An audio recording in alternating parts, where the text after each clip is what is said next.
Salut à tous, bienvenue, merci d'être avec nous. Un peu surpris par ce générique avec ce petit jingle et puis cet effet. Eh bien, je profite de remercier quelqu'un qui fait un très gros travail derrière nous. On ne le voit jamais. Il s'appelle Dosti, c'est notre community manager. Et lui est plutôt basé sur Annecy. Salut Dosti et merci beaucoup pour ton travail. Voilà, vous avez, on espère, pris l'habitude. Hein, c'est des rubriques qui ont lieu tous les jours.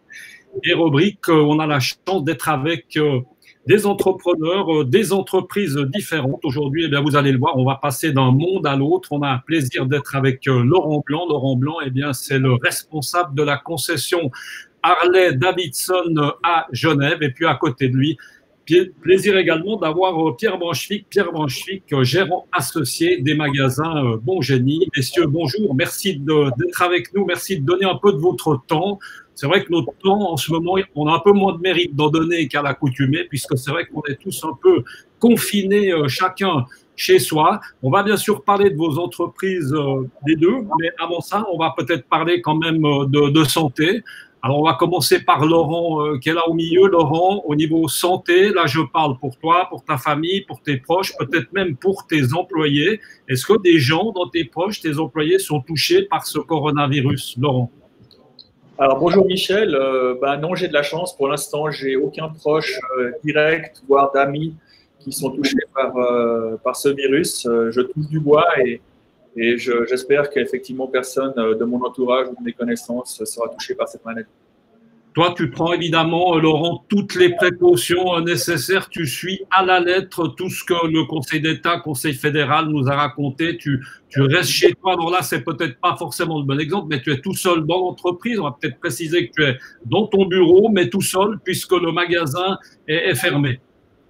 Oui, absolument. Donc nous, on a fermé dès les décisions fédérales. L'entier du magasin, que ce soit le côté accès au public ou l'accès des ateliers aussi pour nos employés. On a décidé de jouer le jeu, de jouer la solidarité avec le pays. Je pense que c'est important. Et puis, effectivement, tout le monde est actuellement en chômage technique. Et puis, personnellement, j'occupe mes journées comme je peux, comme tout le monde, hein. Je sors un petit peu promener mon chien dans des endroits où je croise le moins de gens possible et puis je respecte les directives sanitaires qui sont édictées par les instances. Donc effectivement, j'allais dire que les plus heureux dans ce coronavirus, ils sont pas pressés que ça s'arrête. Enfin, c'est juste une parenthèse. C'est les chiens, hein, parce que les chiens, c'est vrai qu'ils se demandent un peu pourquoi est-ce que tout d'un coup on les sort 3 à 4 fois par jour. Donc eux, en tout cas, ils sont extrêmement contents. On va parler avec Pierre Branchevic. Salut Pierre, merci beaucoup d'être avec nous. Pierre, toi, tu es vraiment en mode confinement à la maison, tranquille. Alors, je suis en mode, oui, semi-confinement à la maison. De temps en temps, on va au bureau quand même pour relever le courrier et traiter les choses qui ne peuvent pas être faites à distance. Mais en règle générale, je suis à la maison avec ma famille et tout le monde va bien chez nous aussi. Là, c'est strict, hein, vous respectez aussi. Alors, Pierre, vous avez un point commun avec Laurent, hein, c'est que vous chevauchez les deux. Alors, il y en a un qui chevauche des motos, des Harley-Davidson, puis il y en a un qui chevauche plutôt des chevaux, Pierre. Là, ça veut dire que, par exemple, tu occupes tes journées, tu montes un peu à cheval ou c'est dangereux, fais quand même attention? Les chevaux, enfin, c'est comme les chiens, mais c'est un peu plus compliqué de les promener parce que c'est un peu plus volumineux, mais c'est la même chose. Enfin, pour eux, il n'y a pas de confinement et ils continuent à travailler, à se promener normalement. On évite quand même de sauter des barres à 1,70 m, des fois que ça se passe moyennement bien. C'est pas forcément le moment de partir aux hugues. Hein. Voilà, on essaye de prendre un minimum de risques. Ouais. De ce côté-là, tout va bien. Tout va bien. Alors, Pierre, oui. Parle-nous, pendant que tu as la parole, parle-nous un peu justement de cette entreprise, évidemment, Bon Génie, hein, que tout le monde connaît. C'est vrai qu'on a un peu tendance à penser que le Bon Génie, c'est uniquement Genevois, mais pas du tout. Hein. C'est des multiples magasins dans toute la Suisse. Oui, c'est un réseau de magasins à travers toute la Suisse. On est présent à peu près partout, sauf en Suisse orientale et au Tessin.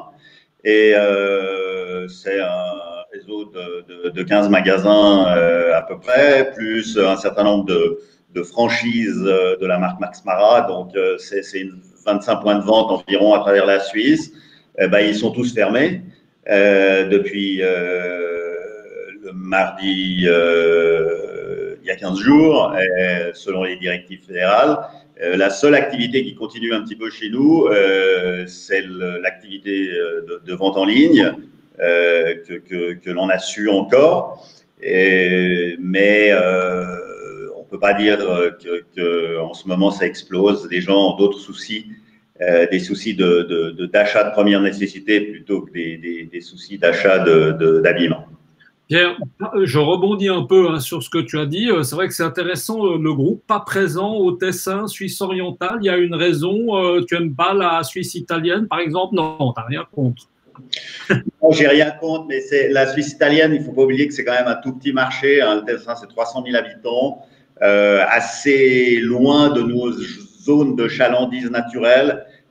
Donc, effectivement, ce serait beaucoup d'énergie pour aller exploiter un petit marché. En plus, qui est très proche, évidemment, du nord de l'Italie, qui est très fourni aussi en offres dans le domaine, dans notre secteur.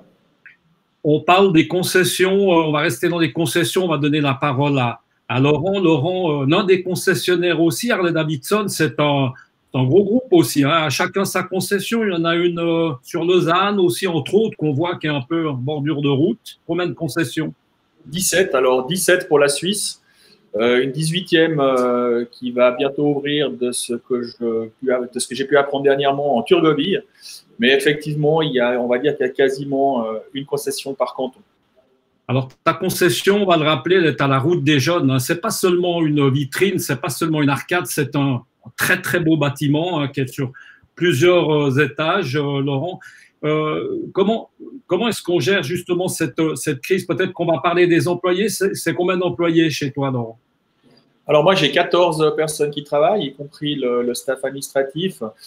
Pour nous, je veux dire que la question, évidemment, on a été confronté directement aux décisions fédérales sans vraiment qu'il y ait eu de prévention sur ce qui allait se passer, hein. Voilà, la fermeture, les décisions de fermeture, on les sentait un peu venir, mais enfin, on attendait une décision. Nous, on a tenu 2 jours avec encore l'atelier pour restituer un maximum de motos aux gens dont les motos étaient prêtes et qui pouvaient peut-être espérer rouler un petit peu pendant cette période où c'est un petit peu plus calme, bien que moi, je ne le recommande pas vraiment. Mais on a tenu 2 jours pour liquider un maximum d'affaires qui étaient en cours et puis après on a pris la décision de fermer. On a dit aux employés de rester confinés chez eux, de respecter les règles. Le but, c'est vraiment de casser cette épidémie pour qu'elle dure le moins longtemps possible et qu'on puisse tous rouvrir et recommencer nos activités. Mais alors concrètement, Laurent, celui qui est en panne aujourd'hui, bord de la route avec sa Harley, qu'est-ce qu'il fait? Il nous envoie un mail, on va le mettre dans la liste des choses à faire dès qu'on pourra recommencer à avoir une activité. Là, c'est vrai qu'on est en train de réfléchir à quel moment on va pouvoir recommencer une activité peut-être partielle, avec peut-être que 2 mécanos sur 5, et puis peut-être traiter déjà peut-être les choses urgentes.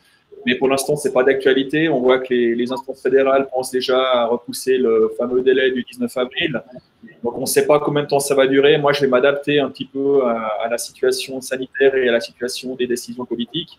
Et puis après, on verra pour recommencer gentiment. Mais évidemment que la partie atelier, puisque l'ouverture du magasin en tant que tel au public n'est pas d'actualité pour l'instant, c'est sûr. Pierre Branchevik, un des problèmes, évidemment, hein, au niveau confection, on peut l'imaginer, c'est qu'il y a quand même des saisons. Hein, là, tu as forcément reçu tout ce qui est, ou tu es en train plutôt de recevoir toute la collection printemps-été. Là, c'est évidemment que c'est maintenant, normalement, qu'on serait censé vendre. Ces 2 mois qui arrivent là tous les mois sont importants, on peut imaginer, mais là, c'est très important. Effectivement, c'est une période très importante. Et puis, comme tu le dis, chez nous, on a des stocks très saisonniers. Donc, en fonction de la fin du confinement, ce sera très difficile de gérer le stock d'été, alors qu'on sera déjà en train de recevoir celui d'hiver, hein. On travaille de façon un peu anticipée dans notre métier. Et c'est vrai que c'est un problème particulier pour les entreprises qui agissent comme nous dans un domaine relativement saisonnier, hein. Écoutez, c'est très difficile de prévoir des scénarios aujourd'hui. Tout dépendra évidemment beaucoup de la fin du confinement. Je dois dire que ce que je me mets à redouter maintenant, et dont on parle beaucoup, c'est une fin progressive du confinement ou un confinement à géométrie variable où certains commerces seraient autorisés à ouvrir en fonction de leur nature, d'autres pas.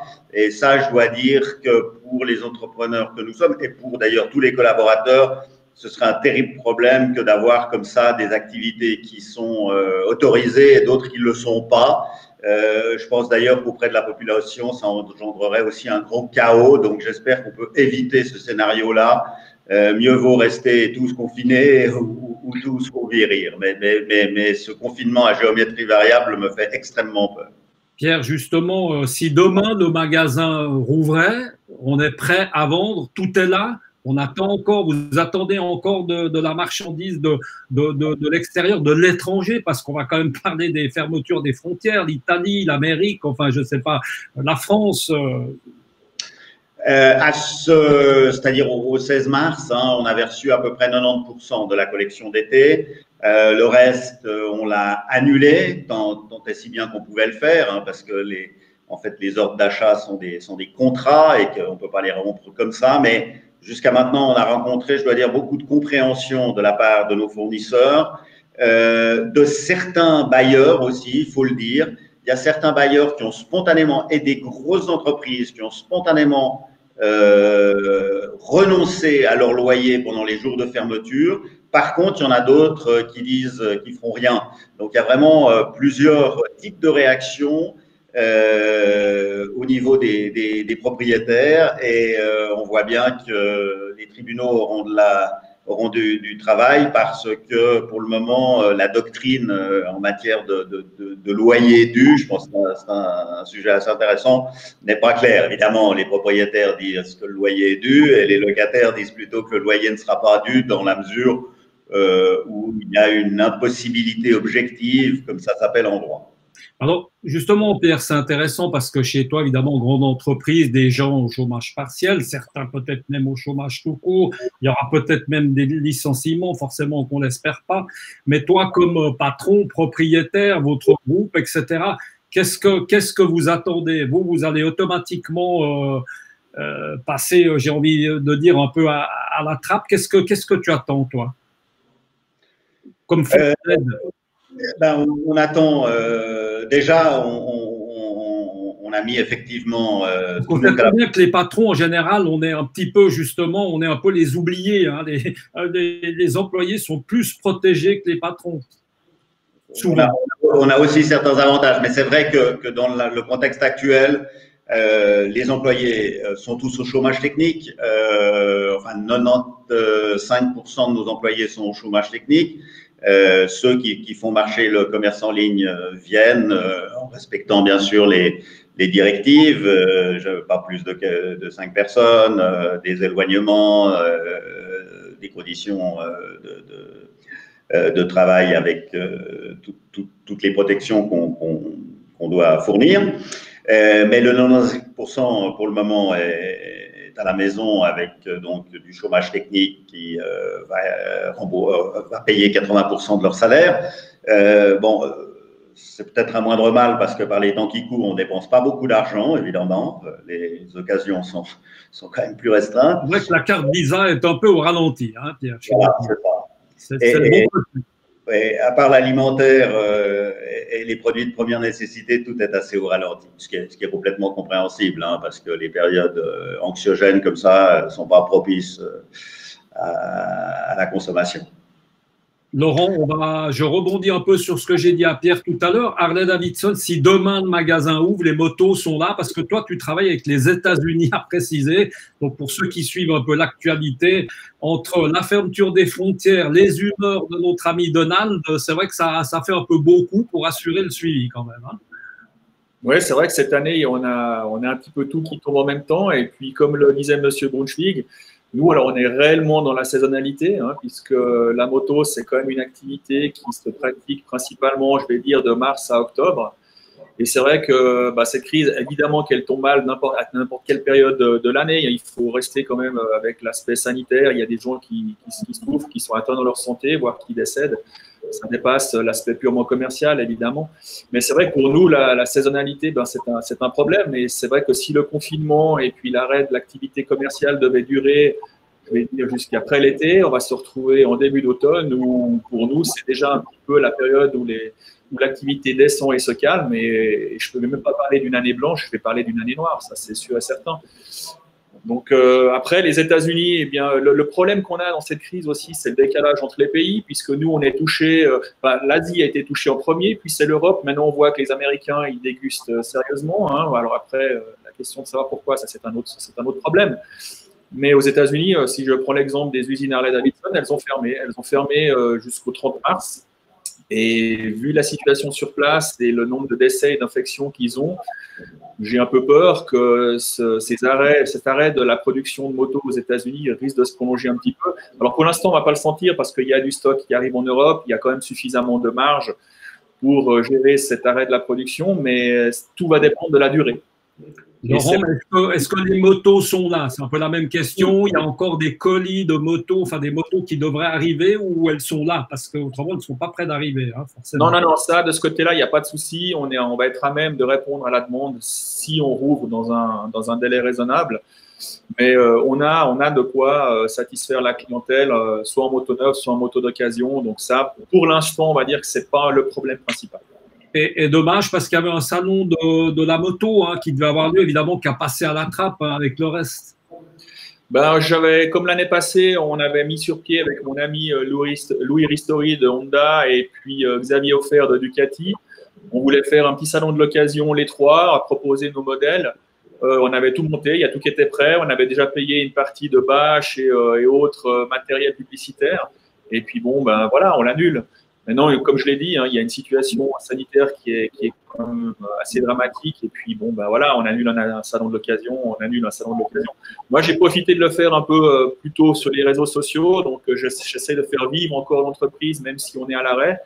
Donc, je maintiens ma page Facebook. Je bosse depuis la maison sur ma page Facebook. Voilà, on essaie de faire vivre un peu le truc, de dire le monde ne s'arrête pas, même si tout est au ralenti. Voilà, on rappelle en tout cas que vous pouvez intervenir hein, sur notre chat. Il y a une intervention justement, Laurent, encore un petit coup pour toi. C'est vraiment de remettre un petit coup de gueule et de dire aux gens qui se baladent en moto, qu'ils arrêtent. C'est vraiment pas le moment. Encore utiliser sa moto ou son scooter pour aller au travail, oui, mais aller faire l'abruti à la vallée de Joux, comme on en a vu plein ce week-end, il faut vraiment éviter pour ne pas remplir inutilement ni le CHUV de Lausanne, ni les UG de Genève. On est d'accord avec ça, Laurent? Alors moi je suis un motard, hein, donc je pars en vacances en moto. J'aime beaucoup la moto, mais je pense qu'il y a des périodes où il faut savoir dire stop. Et là, effectivement, j'ai une de mes filles qui est infirmière au HUG. Je peux vous garantir qu'elles ont beaucoup de travail. Elles prennent des risques tous les jours, puisque ma fille, elle travaille dans une unité Corona, donc elle est exposée au virus. Et franchement, c'est vrai, c'est pas le moment d'avoir un accident, c'est pas le moment de finir par terre, c'est pas le moment d'aller encombrer les médecins. Ils ont plein de boulot, ils ont plein de trucs, ils ont des vies à sauver. Donc là, si vous voulez aller faire un tour en moto, ben, je veux dire, freinez un peu vos envies, attendez un peu que ça se calme. Et puis la saison, ben, la vie continue, on refera de la moto. Mais là, c'est vrai qu'il faudrait mettre un peu ça en place. Voilà, ça, je crois que c'est important. Pierre, on va remettre un peu d'optimisme là au milieu. De quoi sera fait la saison printemps-été? Pierre, quelles sont les nouvelles tendances? On va se retrouver avec quoi sur nous? C'est quoi la tendance de l'année, de l'été, du printemps? D'abord, je ne suis pas un grand spécialiste des collections parce que moi, je suis plutôt dans la gestion et pas forcément… Tu as toujours beaucoup d'élégance, pas de faute de goût, donc moi, je pensais que tu étais un bon spécialiste. Non, la mode est, comme tout, est devenue très plurielle, c'est-à-dire qu'aujourd'hui, on ne peut pas dire qu'il y a un courant dominant. On trouve de tout pour tous les âges, pour tous les goûts, pour tous les physiques. Mais si on veut parler de trend, et nous on a fait un petit peu notre ouverture de saison là-dessus, c'est la couleur. On remet beaucoup de couleurs, surtout dans l'habillement féminin, bien sûr. Pour l'homme, c'est toujours un peu plus difficile de se colorer. Oui, l'homme, c'est bleu, blanc, gris, hein, on est d'accord. Ça fait une certitude. Et noir, pardon. Voilà, c'est plutôt les coupes qui changent. Donc pour l'homme, tout est toujours très, très ajusté hein, aujourd'hui. Et pour les femmes, comme je le disais, des couleurs vives, du bleu pétrole, du rose fuchsia, du jaune, du verre pomme. Voilà, donc nous, c'était d'ailleurs sur ce thème qu'on avait un peu lancé la saison. Et puis aussi beaucoup d'imprimés floraux, beaucoup de dentelles et de choses assez ouvragées et sophistiquées. Donc oui, il y a plein de belles choses qui pour le moment attendent les clients sur nos salles, les magasins, voilà. Mais comme tu le disais, dès qu'on pourra rouvrir, il n'y a pas de problème, tout sera prêt pour accueillir nos clients. Et on espère que ce sevrage forcé les incitera à venir renouveler leur garde-robe dès qu'on pourra le faire. Pierre, je pars un peu comme ça, je reviens un peu sur l'entreprise familiale hein, que vous êtes, la famille Brunswick, évidemment, avec ton frère qu'on salue du reste, Nicolas, qui est aussi évidemment non seulement ton frère, mais collaborateur associé. Maintenant, il y a la nouvelle génération. Maintenant, il y a la nouvelle génération qui vient, évidemment, avec vos fils, vos filles respectives. C'est bien, hein, donc ça continue ce côté familial. Pierre, quel est justement aujourd'hui j'allais dire, l'état d'esprit de cette jeunesse qui arrive? Ils commencent un peu leur travail avec cette crise du corona. Ouais, il faut les épauler, il faut être derrière, il faut les encourager, il faut les tenir. C'est pas évident, Pierre. Absolument. D'une façon générale, et même avant le coronavirus, je dois dire que le commerce de détail en Suisse souffre. Il souffre, comme partout, de la concurrence du commerce en ligne. Il souffre de changements d'habitudes de consommation et il souffre aussi de notre monnaie qui est très forte et qui est un problème. Un peu moins quand on est importateur, mais beaucoup quand on est distributeur et exportateur. Donc, effectivement, on est dans une période compliquée. Et c'est vrai que, ben voilà, il faut de la détermination et de l'enthousiasme pour aller de l'avant dans un métier qui est devenu difficile, qui est beaucoup plus difficile que quand notre génération, on a pris la relève il y a 40 ans. Donc aujourd'hui, il faut y croire et il faut être créatif. Voilà, c'est vers ce côté-là qu'on s'oriente, vers la créativité, vers la complémentarité entre l'activité online et l'activité en magasin physique. Et je pense que l'avenir est là. Il est dans cette complémentarité. Parce qu'il y aura toujours besoin de magasins physiques où il y a des échanges et où on peut voir une collection de manière plus agréable quand même que sur un écran d'ordinateur. Laurent, la vente de Harley-Davidson par correspondance, le postier qui vient de vous l'amener à la maison, non, c'est pas pour demain, hein? Non, je pense que nous, on est dans un secteur d'activité où les gens ont besoin de voir, de toucher, de monter sur la machine, de l'essayer, évidemment. Après, bon, évidemment que le coût par rapport à certains autres articles n'est pas le même non plus. Donc, dépenser une somme importante d'argent sur un achat sur Internet, alors ça se fait, hein, il y a des gens qui achètent des voitures sur Internet, pourquoi pas. Mais c'est vrai que nous, notre clientèle veut encore voir et toucher le produit. Donc, pour l'instant, en tout cas pas pour la moto. Peut-être que pour les vêtements, ça pourrait se faire, mais la moto, non, je crois pas. Laurent, on termine sur une note positive avec toi, si tu veux bien. Je te laisse 45 secondes pour nous parler de ton récent voyage en Inde hein, avec notre ami Jean-Daniel Foun, qu'on profite de saluer, avec qui tu as fait un immense tour en Harley. Mais dis donc, mais quelle peau, hein, parce que si c'était maintenant, tu serais confiné en Inde, ça serait un peu moins rigolo quand même. Hein. Alors, effectivement, on est parti en Inde du Sud avec Jean-Daniel. Je précise juste une chose, on n'a pas roulé en Harley, on a roulé avec une moto locale. Ah oui, okay, important. Heureusement d'ailleurs, parce que vu l'état des routes, ça aurait été un peu plus compliqué. Mais pardon, c'est quoi comme moto? Enfin, c'est pas que je sois un grand spécialiste, mais qu'est-ce qu'ils ont comme moto alors pour nous, c'était des Royal Enfield qui avaient quelques années, mais qui tournaient encore vraiment bien. Et on a découvert l'Inde du Sud, on est parti à 2 motos, 2 couples.